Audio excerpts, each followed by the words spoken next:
बिस्मिल्लाहिर्रहमानिर्रहीम। अस्सलाम वालेकुम नाज़रीन, आप यूट्यूब चैनल देख रहे हैं, मैं इमरान खान हूँ। सवाल उठेगा तो जवाब तो आएगा नाज़रीन। अब जो किया गया वफाक की जानिब से, जो एक शहबाज शरीफ साहब की कैबिनेट के मेंबर ने जो हरकत की, उठा के एक वीडियो में ये दावा कर दिया कि ये सुहेल अफरीदी की वीडियो है और ये कोर कमांडर हाउस लाहौर के ऊपर हमला आवर है, और इस बयानिए को पाकिस्तान के मीडिया के ऊपर टॉप हेडलाइंस के अंदर चलाया गया और दबाव डालकर चलवाया गया कि इसको चलाएं। तो दूसरी तरफ से जवाब आ गया थोड़ी देर के बाद, पाकिस्तानियों ने बता दिया कि जी ये तो जाली वीडियो है, ये उस दिन की वीडियो ही नहीं है और ये एक झूठा प्रोपेगेंडा है। लेकिन उसके बावजूद खबर चलाई जा रही थी, अभी तक माफी नहीं मांगी किसी ने। लेकिन खैबर पख्तूनख्वा की हुकूमत जो नई बनी है, उसकी कैबिनेट है, उसके वज़रा ने बैठ के एक प्रेस कॉन्फ्रेंस की और उन्होंने दूध का दूध और पानी का पानी कर दिया। वैसे तो शाहिद खटक साहब की एक ट्वीट है, उसके अंदर सारा का सारा ही जवाब है। जो एक्चुअली मंजरनामा बन रहा है वो मैं आपके सामने रख देता हूं, लेकिन पहले आप ये देखें कि कहा क्या गया। एक तो शफी जान साहब हैं, कैबिनेट के मेंबर हैं खैबर पख्तूनख्वा में सुहेल अफरीदी की। वो ये कहते हैं कि एक इदारे की जानिब से एक बंदे के जरिए पैगाम भिजवाया गया कि सुहेल अफरीदी की मुलाकात नहीं होगी, ऐसी की तैसी। तो मैं वादे पैगाम देता हूं कि जो खैबर पख्तूनख्वा के मैंडेट की जानिब देखेगा फिर उसकी भी ऐसी की तैसी। जो मीना खान अफरीदी है, उन्होंने भी ये बताया कि खैबर पख्तूनख्वा की जो काबीना है वो कुछ अहम फैसले करने जा रही है। लेकिन टाउट ये खबरें फैलाते रहते हैं कि खैबर पख्तूनख्वा को झटका लगने लगा है, तो इमरान खान को झटका लगने लगा, तो पाकिस्तानी कौम को झटका लगने लगा है। झटका तो एक्चुअली पाकिस्तानी कौम को ही लग रहा है। कौम वोट डालती है, इधर एस्टेब्लिशमेंट करती है, वो इनको इक्तदार में ले आती है। कौम फैसला करती है ये वाला, एस्टेब्लिशमेंट उल्टा काम करती है वो वाला। अवाम से ही तनख्वाहें लेते हैं, यानी जिस थाली में खाते हैं उसी में छेद करते हैं। और एक दिन इनके साथ यही होगा कि अवाम इनके गले पड़ जाएगी। ये होगा, हम होता हुआ देखेंगे। मेरा ये ईमान है, मुझे इस बात का पता है, और ये सब लोग जानते हैं कि ये होना है। ये सिर्फ इस होने को टाल सकते हैं, लंबा कर सकते हैं, इसमें ताखीर ला सकते हैं, लेकिन इसको रोक नहीं सकते। अवाम ने इनके गले पड़ना ही पड़ना है एस्टेब्लिशमेंट के। ये आज नहीं तो कल होगा। अवाम ने जो पहली वार्निंग जारी की है वो 8 फरवरी 2024 को जारी कर दी है, और एस्टेब्लिशमेंट के माथे के ऊपर अवाम ने लिख दिया है पक्की स्याही के साथ शिकस्त। तो ये अवाम की जानिब से पहली वार्निंग थी। एक आधी और वार्निंग देके अवाम इनके गले पड़ जाएगी, ये अब दिखाई दे रहा है। और दूसरी जानिब इनके मुंह को खून लग गया है, यानी रियासती इदारों के मुंह को खून लग चुका है। मीना खान अफरीदी ने जो बात की, देखें, वो टाउट ने कहा जी झटका लगेगा खैबर पख्तूनख्वा को। उल्टा खैबर पख्तूनख्वा से ही एस्टेब्लिशमेंट को झटके लग रहे हैं। जब से उन्होंने झटके की बात की है, तो मेरी इत्तला के मुताबिक जिन रहनुमाओं से सुहेल अफरीदी ने बात की, उन रहनुमाओं पे शदीद दबाव है एस्टेब्लिशमेंट का कि आपने सुहेल अफरीदी की जानिब से या खैबर पख्तूनख्वा की हुकूमत की जानिब से जो स्पीकर सूबाई असम्बली जरगे के लिए कॉल करेंगे, आपने उसमें नहीं जाना। मैं आपको फिर बता देता हूं कि मिलिट्री एस्टेब्लिशमेंट दबाव डाल रही है। फजलुर रहमान था, एमल वली खान था, बाकी लोग थे जो अपोजिशन के, सराजुल हक वगैरह, जिनसे रब्ता किया गया। इन लोगों पर दबाव डाला गया मिलिट्री एस्टेब्लिशमेंट की जानिब से, इनकी पार्टियों पर और इन लोगों पर, कि आपने कोऑपरेट नहीं करना। अगर नुमाइंदगी करनी है तो गोलमोल किस्म की करनी है। आपने इस जरगे को कामयाब नहीं होने देना, ये कोशिश की जाएगी, क्योंकि ये जरगा एस्टेब्लिशमेंट के लिए बड़ी मुसीबत बन जाएगा। ये एस्टेब्लिशमेंट के लिए एक बहुत बड़ा झटका है। एक झटका इन्होंने और दिया। इन्होंने कहा जी रेडियो पाकिस्तान की इमारत को जो आग लगी थी उसके ऊपर ये कह रहे हैं जी कमीशन बना रहे हैं, और जो सीसीटीवी फुटेज चुराई गई थी उसके ऊपर भी वो कह रहे हैं कमीशन बना रहे हैं। इससे पहले खैबर पख्तूनख्वा की हुकूमत ने हाई कोर्ट को लिखा था, लेकिन उसके ऊपर कमीशन बना नहीं। वो कहते हैं जी ऐसे नहीं बनेगा तो हम कमीशन तो बनाएंगे, चाहे कोई और कमीशन बना दे, लेकिन 9 मई के वाकयात की हम तहकीकात करवाएंगे कमीशन बनाकर खैबर पख्तूनख्वा में। गड्ढापुर साहब ने थोड़े से मामला डाउन कर दिए थे, लेकिन ये लोग कह रहे नहीं, हम कमीशन बनाएंगे। अब आ जाए जो शाहिद खटक का बड़ा इंपॉर्टेंट ट्वीट है, जिसके अंदर पूरी कहानी है। चंद लफ्जों में उन्होंने बता दिया जनाब के उनका मूड क्या है और उन लोगों के साथ हो क्या रहा है। शाहिद खटक कहते हैं कि जी आप हमें 3 साल से पीछे धकेल रहे हैं और हम पीछे हट रहे हैं, लेकिन अब हमारी पीठ दीवार के साथ लग चुकी है। और जब किसी की पीठ दीवार के साथ लग जाती है ना, तो वो या अपने मुखालिफ के पांव में गिरता है या वो गिरेबान में हाथ डालता है। और आपको पता है कि हम कौन लोग हैं और किन की औलादे हैं। हम पांव में नहीं गिर सकते, गिरेबान में हाथ डालेंगे। ये जनाब शाहिद खटक साहब का जो है वो ट्वीट है, और इसके नीचे उन्होंने लिखा कि ताकतें तुम्हारी हैं और खुदा हमारा है। ये एक बड़ा मशहूर शेर है जो उन्होंने नीचे लिखा कि ताकतें तुम्हारी हैं और खुदा हमारा है। तो शाहिद खट्टर साहब ने बता दिया कि बहुत दीवार के साथ लगा दिया हमें, अब यहां से दो ऑप्शन होते हैं, या तो हम आपके पैरों में गिर जाए, कंप्रोमाइज कर लें, या आपका गिरबान पकड़ लें। इमरान खान साहब के साथ भी यही किया गया। इमरान खान को इतना दीवार के साथ लगाया गया कि इमरान खान साहब ने एस्टेब्लिशमेंट का गिरबान पकड़ा हुआ है, और एस्टेब्लिशमेंट अपने सारे टाउटों को साथ में लाके पूरी कोशिश करके आलमी सपोर्ट लेकर भी इमरान खान के हाथ से अपना गिरबान नहीं छुड़वा पा रही, और पाकिस्तानी अवाम ने भी एस्टेब्लिशमेंट को दबोचा हुआ है। अब कभी वो आईनी तरमीम करते हैं, कभी वो कुछ और करते हैं, कभी खून बहा देते हैं, लोगों का कत्लेआम करते हैं, चादर और चारदीवारी का तकद्दुस पामाल करते हैं, लीडर को जेल में डालकर 2.25 साल तक ना उसकी तस्वीर बाहर आने दी, ना उसकी वीडियो ना ऑडियो बाहर आने दी। ये इस एस्टेब्लिशमेंट ने किया पाकिस्तानी अवाम के साथ, लेकिन ये खुद बहुत बुरी तरह फंस गई है, बहुत बुरी तरह जकड़ी गई है। तो ये शाहिद खट्टर का पैगाम है ना, ये बड़ा क्लैरिटी लेकर आ रहा है। नाज़रीन, आपसी इख्तलाफात के बावजूद, यानी हामिद खान ग्रुप में और ILF के अंदर जो आपस में समझौता नहीं हो पाया, वो आपस में चीजें तय नहीं कर पाए, इसके बावजूद जो बार कौंसिल्स के इंतखाबात हैं वकला के, उनमें हैरानकुन कामयाबी मिली है इमरान खान साहब के हमायती उम्मीदवारों को। यानी हैरानकुन है, गैर मामूली कारकर्दगी है जो इन्होंने दिखाई है। और अगर ये आपस में मिलकर सही तरीके से इलेक्शन लड़ते तो ये इस निज़ाम को बहुत बदतरीन शिकस्त दे सकते थे। अभी भी रिजल्ट आ रहे हैं, हतमी रिजल्ट आएंगे तो हम बता पाएंगे कि क्या हुआ, कैसे हुआ, किस हद तक हुआ। लेकिन जो अभी रिजल्ट आ रहे हैं उनमें गैर मामूली कामयाबी, यानी जिसकी तवक्को नहीं की जा रही थी, उस लेवल तक कामयाबी हासिल की पाकिस्तान तहरीके इंसाफ के हमायत याफ्ता उम्मीदवारों ने, जो एक बड़ी बात है, ये छोटी बात नहीं है। नाज़रीन, अब नवंबर का महीना है तो आपको पता है कि नवंबर की टेंशन सबको लगी हुई है। रोजाना एक नई खबर लॉन्च कर दी जाती है ताकि असल मामले से तवज्जो हट जाए।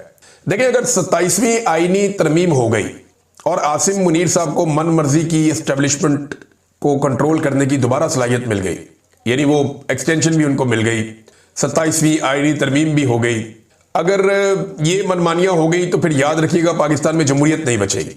फिर आप पाकिस्तान में जमहूरियत को भूल जाएं, एस्टेब्लिशमेंट जैसे चाहेगी हुकूमत अता करेगी और पाकिस्तान को आइन और कानून के बजाय चंद अफराद की ख्वाहिशात पर ही चलाया जाएगा।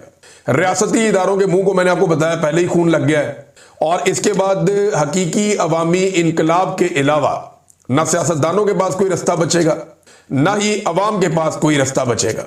और ये एक बात मेरी आप याद रखिएगा कि पाकिस्तान तहरीके इंसाफ इस आग में नहीं चलेगी मुस्तकबिल में, और ये बहुत जल्दी आप देखेंगे पीपल्स पार्टी और PMLN वो ये जो कुछ भी होने जा रहा है ना, इस सबको फेस करें। मैं आपको दोबारा कह रहा हूं कि आज जो कुछ भी हो रहा है, बज़ाहिर पाकिस्तान तहरीके इंसाफ इसके रास्ते में खड़ी होकर इसको रोकने की कोशिश कर रही है कि हम इसे रोकेंगे, ये नहीं होने देंगे। लेकिन याद रखिएगा कि जब ये निजाम पूरी ताकत पकड़ लेगा और पूरी तरह से जमहूरियत तबाह हो जाएगी, तो पीपल्स पार्टी और PMLN इस आग के अंदर चलेंगे और वो भी इस लड़ाई का हिस्सा बनेंगे। देखिए, उस वक्त फिर कोई और रास्ता नहीं होगा ना, रास्ता होगा ही नहीं कोई और। उस वक्त आपको इनकलाब लाना पड़ेगा, अवामी ताकत इकट्ठी करनी पड़ेगी, और फिर ये काम होना ही होना है इस मुल्क में। आज नहीं होगा, 2-4 साल 5 साल बाद हो जाएगा। हो सकता है कि उस वक्त यही सिस्टम मौजूद हो एस्टेब्लिशमेंट का, हो सकता है सिस्टम तब्दील हो गया हो।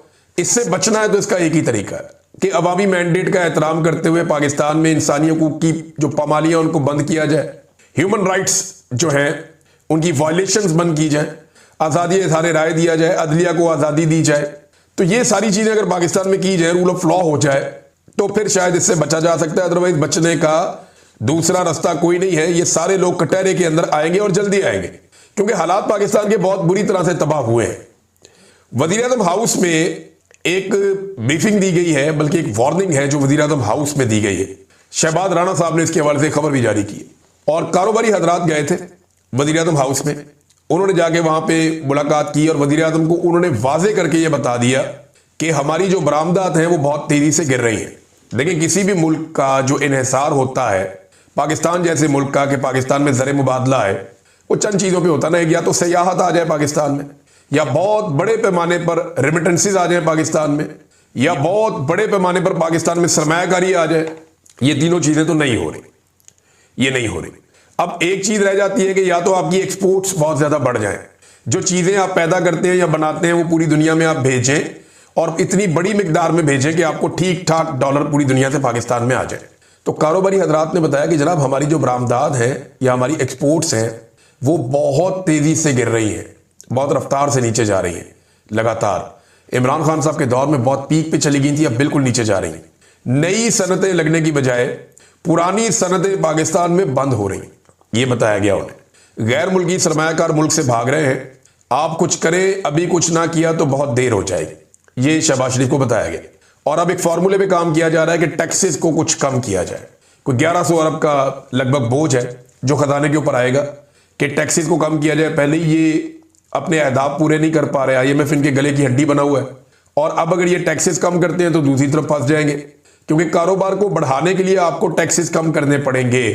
लेकिन अगर आपने टैक्सेस भी कम कर दिए, IMF के उसूलों के खिलाफ आप चल पड़े, IMF के साथ आपने फड्डा भी ले लिया, आपने टैक्सेस भी कम कर लिया, और पाकिस्तान में फिर भी सरमायाकारी ना आई और कारोबार ना बढ़ा, बरामदात में इजाफा ना हुआ, तो फिर आप क्या करेंगे? वजह यह है ना कि खाली टैक्सेस तो एक रीजन नहीं है।